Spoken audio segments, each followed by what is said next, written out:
స్వామినారాయణ గురువు గారు అంటే 100 సంవత్సరాల క్రితమే ఈ సమాజంలో సంస్కరణలు తేవాలి, సమసమాజ స్థాపన చేయాలి,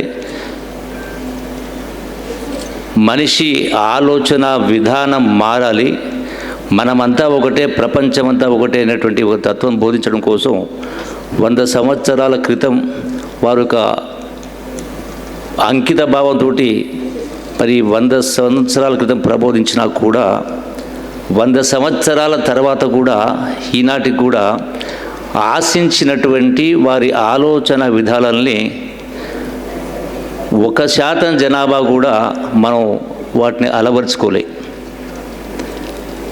ఆకాంక్ష నెరవేరలే. మరి దీనికి ప్రధాన కారణం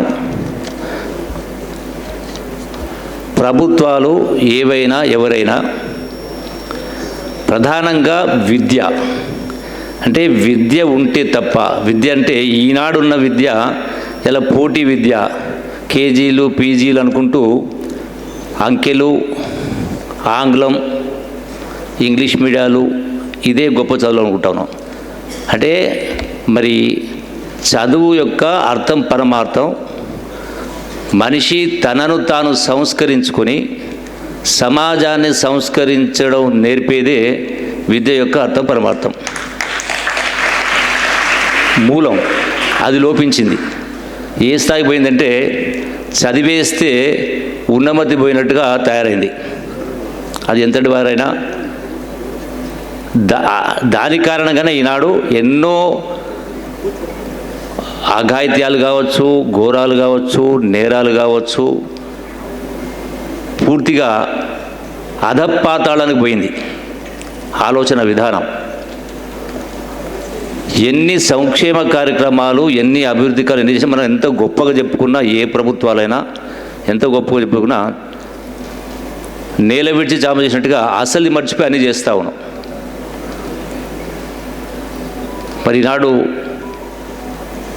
ఇది సంస్థలు అంటే మరి నారాయణ గురువు గారి వారి యొక్క ఆలోచన విధానంతో యొక్క సంస్థలు నడుస్తూ ఉన్నాయో, నారాయణ సంస్థలు విద్యకు అత్యంత ప్రాధాన్యతనిచ్చి గ్రామీణ స్థాయి నుంచి ఈనాడు వాళ్ళ యొక్క గ్రామాలలో చైతన్యం తెచ్చి ఒక ఆలోచన విధానాన్ని మార్చితే తప్ప మరి నారాయణ గురువు గారైనా మరి మహనీయుల ఆలోచన విధానాలు కళలు నెరవేరాలంటే అది ఇప్పటికి కూడా మరి సాధ్యపడాలంటే ఆలోచన ప్రభుత్వం యొక్క ఆలోచన విధానాలు మారాలి. చదువుకే అత్యంత ప్రాధాన్యతనివ్వాలి. జయప్రకాష్ నారాయణ గారు వారు సంస్కర్త. నేను గడిచిన 10-15 సంవత్సరాలు గమనిస్తూ ఉన్నాను. ఎన్నో వారి యొక్క లోక్సత్తా ఆర్గనైజేషన్ పెట్టి ఈ యొక్క పార్టీలలో కూడా పరివర్తన తెచ్చే విధంగా, సమాజంలో ఆలోచన తెచ్చే విధంగా ఎన్నో వారి యొక్క సందేశాలు సమాజం చూస్తూ ఉన్నాం. కానీ మనం యొక్క ఆ దిశగా ప్రతి వ్యక్తి నేను, నాది, నా అనకుండా మనది మనం అనుకున్నప్పుడు ఈ అన్ని రుగ్మతలు పరిష్కారం ఒకటి. మరి అది రావాలంటే ఆ స్థాయిలో మానసికంగా పరివర్తన రావాలి, ఆ స్థాయిలో ముందుకు వెళ్ళాలి. కాబట్టి ఈరోజు నా శాఖ కల్చరల్ టూరిజం కూడా ఉంది ఎక్సైజ్తో పాటుగా. కల్చర్ అంటే నాకైతే నేను ఇక్కడ ఇంత గొప్ప వాళ్ళ ముగ్గట నేను మాట్లాడేటువంటి నిష్ణాతుని కాదు, కానీ కల్చర్ అంటే జీవన విధానం అనుకుంటాను. మరి కల్చరల్ మినిస్టర్ అంటే ఆటపాటలు అనేదానికి అంటే ఆ పద్ధతిలో ఆలోచిస్తూ ఉన్నారు. అందుకని నా శాఖ ద్వారా, కల్చరల్ శాఖ ద్వారా జీవన విధానాన్ని మార్చడం కోసం, ఆలోచన విధానాన్ని మార్చడం కోసం గ్రామం, మండలంలో, జిల్లాలలో అన్ని వర్గాల ప్రజల్ని రాజకీయాలకు అతీతంగా ఇలా యువజన సంఘాలు ఉన్నాయి, మహిళా సంఘాలు ఉన్నాయి, రైతు సంఘాలు ఉన్నాయి, ఎన్నో రకాల సంఘాలు ఉన్నాయి. అందరినీ ఒక వేదికపైకి తెప్పించే కార్యక్రమం చేసి ఏ యూనిట్ అంటే గ్రామ స్థాయిలో, మండల స్థాయి, జిల్లా స్థాయి నుంచి ఈరోజు చాలా రుగ్మతలకు ప్రధాన కారణం ఆలోచన విధానమే. ఏమంటారు, సంఖ్యలో పిల్లలు పెట్టుకొని ఊరంతా దేవులు అన్నట్టుగా ఆరోగ్యానికి పరిష్కారం మన చేతుల్లోనే ఉంది. ఒక గంట మనది కాదంటే 100 సంవత్సరాల నిండు జీవితం మనదే.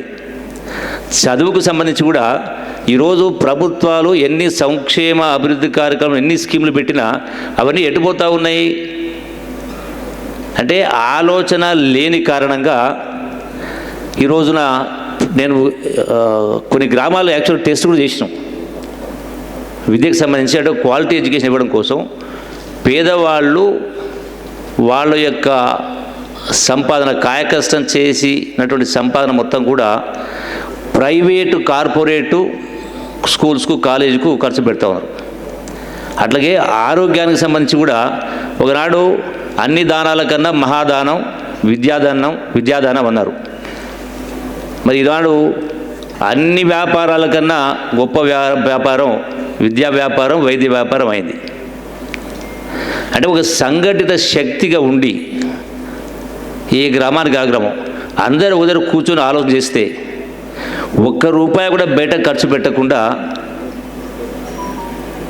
అప్పుల పాలు కాకుండా, ఆస్తులు అమ్ముకోవాల్సిన అవసరం లేకుండా ఏ గ్రామానికి ఆ గ్రామం క్వాలిటీ ఎడ్యుకేషన్ ఇవ్వచ్చు. గ్రామాలలో పేదవాళ్లకు ఇళ్లలో వాళ్ళ ఆర్థిక సమస్యలు కావచ్చు, సామాజిక సమస్యల కారణం కావచ్చు, వ్యసనాలు కావచ్చు, తదితర ఇలా ఉన్నటువంటి టీవీలు గొడవ కావచ్చు, వీటన్నిటి కారణంగా గ్రామాలలో విద్యార్థులకు చదువుకునే వాతావరణం ఉండదు ఇంటి దగ్గర. అందుకనే నేను గత ప్రభుత్వంలో మంత్రిగా ఉన్నప్పుడు కలెక్టర్ కాన్ఫరెన్స్ పెట్టిన సందర్భంలో నేను addressed all the collectors, kindly spend what ever CSR funds అంటే సోషల్ రెస్పాన్స్ ఫండ్స్ ఉంటాయో స్పెండ్ ఓన్లీ ఫర్ ఎడ్యుకేషన్. అది కూడా ఎట్లా అని కూడా చెప్పిన. పిల్లల్ని పొద్దున్నే 7ంటికే రప్పియండి and retain them till evening 7 o'clock. అంటే every school becomes as good as a residential school.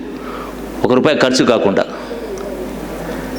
గొప్పగా చెప్పేటువంటి వాళ్లకు ₹1,00,000 జీతాలు ఇచ్చి చెప్పే వాళ్ళ దగ్గరికేమో పిల్లల్ని పంపడం లేదు, ముఖ్యంగా గ్రామీణ స్థాయిలో జిల్లాలో. అంటే ఎవరైతే కాంపిటేటివ్ ఎగ్జామ్స్లో పాస్ కానటువంటి వాళ్ళు, ఉద్యోగాలు సంపాదించినటువంటి వాళ్ళు అంతంత మాత్రం చెప్పేటువంటి వాళ్ళ దగ్గరికి డబ్బులు ఇచ్చి పంపిస్తూ ఉన్నాం.